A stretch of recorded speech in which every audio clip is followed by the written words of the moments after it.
नमस्कार साथियों, आपका स्वागत है टीचर ऑफ फ्यूचर में।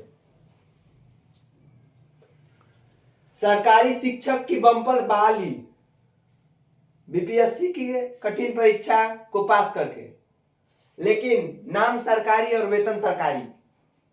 आइए देखते हैं क्या बात आज आपके सामने रखी जा रही है।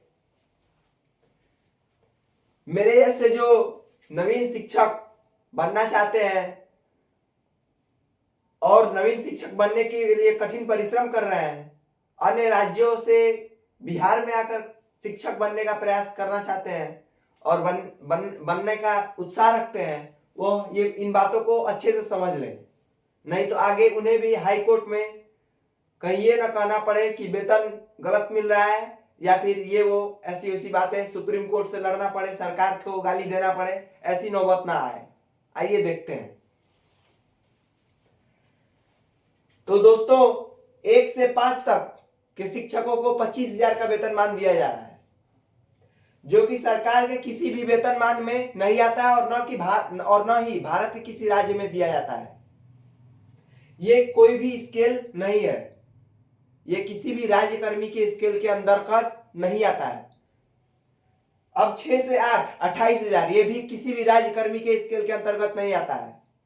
9 से 10 वाले जो शिक्षक बनेंगे 31,000, किसी भी राज्यकर्मी के स्केल के अंदर नहीं आता है। आप जाके पूरी जांच पड़ताल कर ले कि ये बात सही है कि नहीं, 100% सही है, गारंटी आप ले लीजिए, देख लीजिए जाके।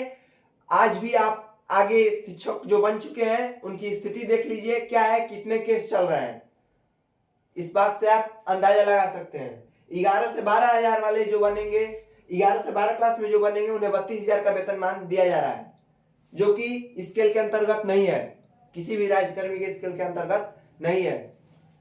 अब बात करते हैं डीए की, जो कि कुछ भी निश्चित नहीं है कि मिलेगा कि नहीं मिलेगा। 8वां वेतन नहीं मिलेगा। सरकार ने साफ साफ सदन में कह दिया है कि 8वां वेतन नहीं मिलेगा, और एनपीएस भारत सरकार के अनुरूप नहीं है। एनपीएस की कोई भी बात भारत सरकार के अनुरूप नहीं है। आपका वेतन अनिश्चितताओं पे टिका हुआ है, कोई निश्चित नहीं है। जैसे सीजन में तरकारी का दाम घटता बढ़ता रहता है, कभी सीजन आया तो कम हो गया, कभी प्याज 80 रुपया किलो हो गया, वैसे ही आप लोग का वेतनमान है। कुछ भी हो सकता है, कुछ भी हो सकता है।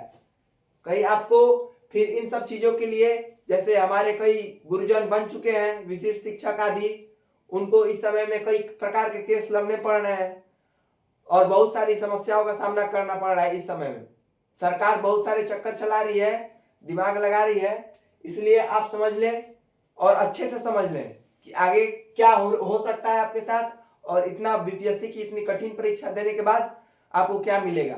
अगर आप चाहते हैं कि आपको शुद्ध सरकारी वेतनमान मिले, तो आप बीपीएससी की परीक्षा दे करके आईएएस बने, या तो फिर एमएलए बने, एमएलसी बने, जिसमें आपको सरकारी पेंशन आदि ये सब चीजें अच्छे से मिलेंगी।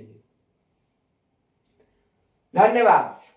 आज के लिए इतना ही, आगे फिर मिलेंगे।